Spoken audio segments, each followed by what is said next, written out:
It was one of those afternoons where the heat seemed to hang in the air, thick and heavy, making everything feel slower. I'd been driving for hours, the kind of long, monotonous drive that makes your legs ache and your mind wander. My truck's air conditioning was struggling to keep up, and I could feel the sweat sticking to the back of my shirt. I decided to pull into a rest stop just off the highway to stretch my legs, grab a cold drink, and clear my head. The parking lot was mostly empty, just a few cars scattered here and there. I parked my truck, stepped out, and took a deep breath, trying to shake off the fatigue. That's when I noticed her. A few spaces over, there was a beat-up sedan with a young girl sitting in the driver's seat. She looked to be in her early 20s, maybe younger. Her hands were gripping the steering wheel so tightly, her knuckles were white. Her eyes were darting around, scanning the parking lot like she was looking for something, or someone. Something about her caught my attention. She didn't look like she was just resting. She looked scared. I started walking toward the rest area, but out of the corner of my eye, I saw her hand move. It wasn't a casual gesture. She made a fist, then tucked her thumb inside her palm, repeating it a few times. My heart stopped for a second. I knew that signal. I'd learned it during my time in the Marines. It meant, help me. I froze, my mind racing. Was I imagining things? Maybe she was just fidgeting. But the look on her face, wide-eyed, panicked, told me this wasn't nothing.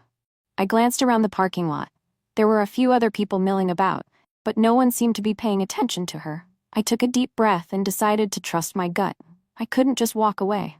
I turned and walked toward her car, trying to act casual.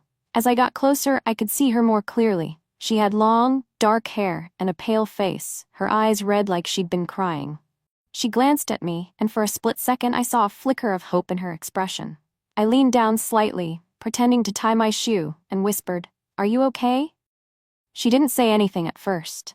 Her lips trembled, and she shook her head almost imperceptibly. Tears welled up in her eyes, but she didn't let them fall. My stomach twisted. Something was very wrong. I straightened up and scanned the parking lot again, trying to spot anyone who might be watching her. That's when I noticed him. A man was standing near the vending machines, about 50 feet away. He was tall, wearing a baseball cap and sunglasses, and he was staring right at her car. When he saw me looking, he quickly turned away, pretending to fiddle with his phone. My instincts screamed at me. This wasn't a coincidence. I opened the passenger door and slid into the seat beside her, keeping my voice low. "What's going on? Do you need help?" She hesitated, then whispered, "He's been following me. I don't know what to do." Her voice was shaky, barely above a whisper. I could feel the fear radiating off her, and it made my chest tighten. I didn't think twice. "Drive," I said firmly. "I'll stay with you until we're somewhere safe." She nodded, her hands trembling as she turned the key in the ignition. I kept my eyes on the rearview mirror, watching the man by the vending machines. He didn't move as we pulled out of the parking lot, but I could feel his gaze on us until we were out of sight. We drove in silence for a few minutes, the tension thick in the air. Finally, she spoke. "Thank you," she said, her voice breaking. "I didn't know what to do. He's been following me since the last town. I thought if I stopped, he'd leave me alone, but he just kept getting closer." I nodded, my heart aching for her. "You did the right thing," I said. "You're safe now." I asked her if she wanted to go to the police, and she nodded quickly. We drove to the nearest station, where I stayed with her while she filed a report. The officers took her statement seriously, and they assured her they'd look into it. Before I left, she hugged me tightly, tears streaming down her face. "Thank you," she said again. "I don't know what would have happened if you hadn't been there." I didn't know what to say. I just nodded and told her to take care of herself. As I walked back to my truck, I couldn't shake the feeling of how close she'd been to something terrible. But I also felt a strange sense of gratitude. Gratitude that I'd been there, that I'd recognized her silent cry for help. It reminded me that sometimes the smallest gestures can mean the most. And sometimes, being in the right place at the right time can change everything. I got back on the road, the sun now lower in the sky. My mind kept going back to her, her scared eyes, her trembling hands, the way she'd hugged me, like I was the only thing standing between her and disaster. I didn't know her name, and I'd probably never see her again, but I knew one thing for sure. I was glad I'd stopped at that rest stop. Sometimes, the world puts you exactly where you need to be, even if you don't realize it at the time. And sometimes, all it takes is one moment, one gesture, to make a difference. As I drove, I thought about how life can change in an instant.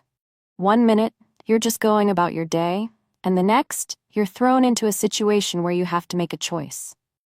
I didn't feel like a hero, I just did what felt right.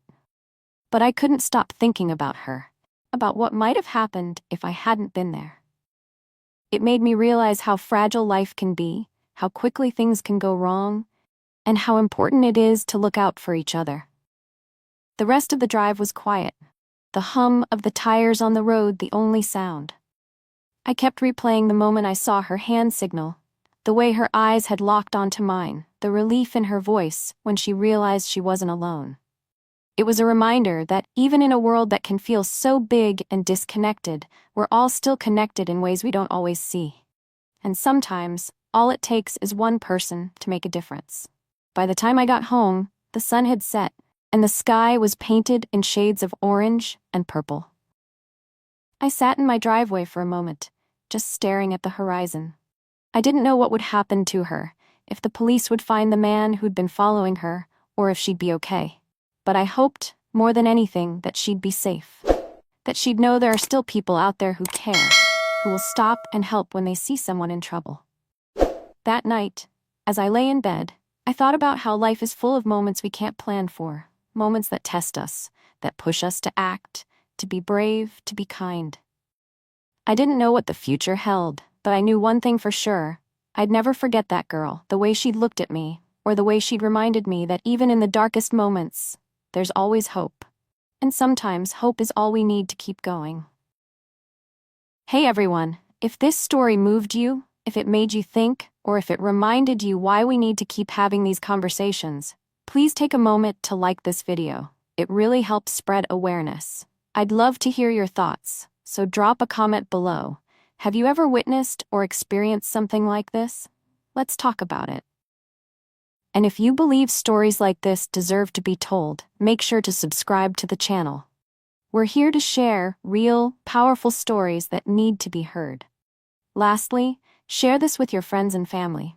The more people who see this, the more we can bring awareness and change. Thank you for watching and being part of this journey. Let's keep pushing forward, together.